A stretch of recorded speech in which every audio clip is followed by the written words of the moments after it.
Good afternoon, my name is Niko House, host of the political radio show Mikasa Sukasa, and I urge you all to join our One Follow, $1 campaign where we show the establishment that we will no longer support them, and we will support the independent journalists who are bringing us the truth every single day, because the truth is worth $1. Our ultimate goal is so that our top favorite independent journalists who we depend on so much to bring us that truth will have $1 for every subscriber that they have. The people who started this campaign with me are Tim Black, Hard Bastard, and H.A. Goodman, and I will post all three of their links below, and I definitely urge you all to join that campaign. It's so important that we support our independent journalists. Now, I wanted to talk to you about something huge that has happened over the last couple of days, in the last 24 hours. I mean, it's not O.J. Simpson, though. It's not. And it's a little bothersome to me that there has been so many people talking about O.J. Simpson like we didn't just see one of the most monumental political moves in the history of politics. Surprisingly enough, Trump actually comes out of left field and surprises me and a lot of progressives again. Something that we've been begging Hillary Clinton to do. Something that we've been begging Barack Obama to do. Something that we've been begging the establishment to do for years. Finally stopped.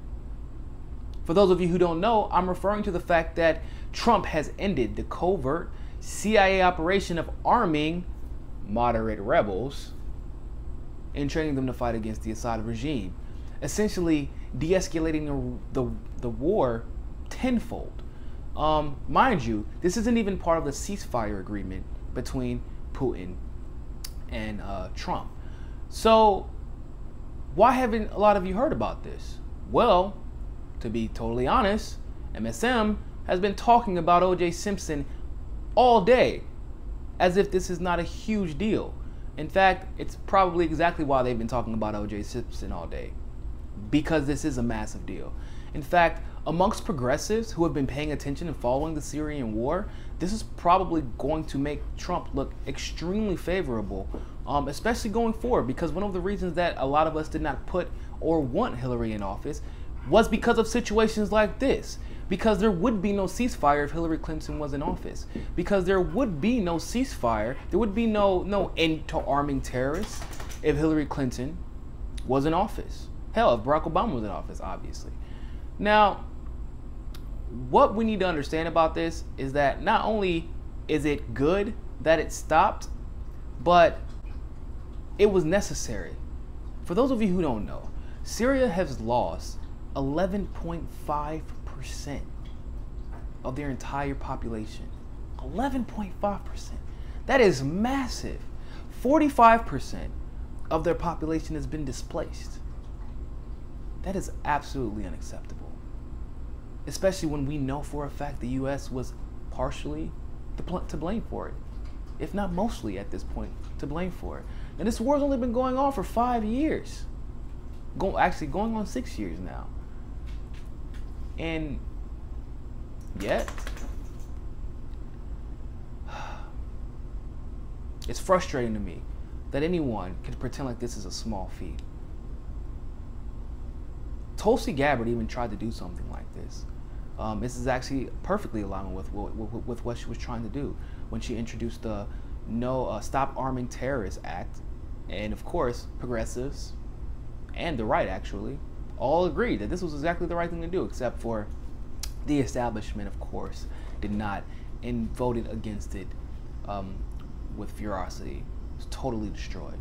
To stop arming terrorists, ladies and gentlemen. The bill that she introduced to stop arming terrorists was destroyed. But these are the same people who are supposedly saying that we need to go stop terrorists, right? That we need to have a stronger force in the fight against ISIS. I think the best way to fight ISIS would be to stop arming them to begin with. But they disagreed with us. Mind you, we should never have been in Syria to begin with. In fact, Seymour Hersh, for those of you who don't know, he's a Pulitzer Prize winner, investigative journalist, said that Hillary Clinton and Obama approved the transfer of Syrian chemical weapons from Libya into Syria. And then, of course, they were used where Assad was subsequently blamed and then, bombs away. This was used as an excuse to overthrow Assad, according to Seymour Hersh. Not to defend the rebels of Syria, not to help them, but they were used to overthrow Assad. This tactic was used. And not only did Seymour Hersh say this, but 2 officials actually corroborated this within the last couple of days in the Al Jazeera article, saying that, yeah, the ultimate goal was to overthrow Assad, but his grip was actually too tight. He did have the support that he needed, and he was winning the war, so it was going to be an unsuccessful attempt. So we're wasting money and resources on this war, and people were dying daily. This is what needed to happen. And the fact that there's actually establishment officials claiming that he did this so that he could get in better with Russia. Well, let's be honest.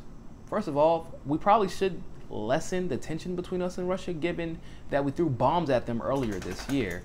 And then on top of that, we kind of blamed them for hacking our election when we have verifiable evidence that it didn't happen, and they have no verifiable evidence that it did. So bettering relations with a superpower that we're not necessarily on the best side of, I think isn't a bad thing per se. Like, I'm not stupid. We all know that Russia has these issues, but they don't have any more issues than we have. Good God. We're arming terrorists, claiming that they're rebels. We've done that forever. Anything that the CIA is involved in, I promise you, is not good for the rest of the world. And I think that everybody else knows that as well. So with that being said, thank you all so much for watching.